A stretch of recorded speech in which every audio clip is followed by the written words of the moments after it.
बुद्धांच्या एका शिष्याची ही एक मजेशीर गोष्ट आहे. तो बुद्धांकडे आला आणि म्हणाला, आता मी सर्व विषयात पारंगत झालोय. तुम्ही जे काही शिकू शकत होता ते सर्व मी शिकलोय. त्यामुळे आता मला बाहेर जायचंय. मला तुमच्या आश्रमातून पदवी घेऊन बाहेर पडायचंय. बुद्ध म्हणाले, ठीक आहे, पण त्याआधी तू जाऊन माझ्या एका शिष्याला, एका महिला संन्यासिनीला का भेटत नाहीस? तो तिच्याकडे जातो.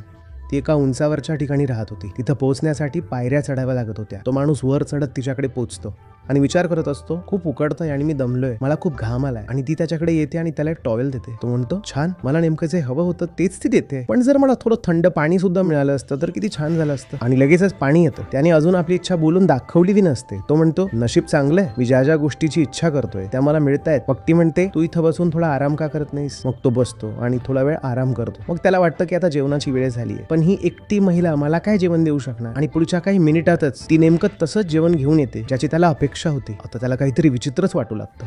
हे काय चाललंय? ज्या क्षणी तो विचार करतो काय चाललंय, ती म्हणते, नाही, काही चाललेलं नाहीये, तू फक्त तुझ्या जेवणाचा आनंद घे. तो आपलं दुपारचं जेवण आटोपण्यापूर्वीच उठतो आणि तिथून पळून जातो. तो बुद्धांकडे जातो. बुद्ध म्हणतात, मी तुला तिच्यासोबत 3 दिवस घालवायला सांगितले होते, तू 3 तासातच परत आलास, काय भानगड आहे? तो म्हणतो, नाही नाही, तुम्हीच मला सांगा की हे काय चाललंय. मग बुद्ध म्हणतात, जेव्हा तुमचं स्वतःचं मन शांत होतं तेव्हा तुम्ही आजूबाजूच्या सर्व हालचाली पाहू शकता.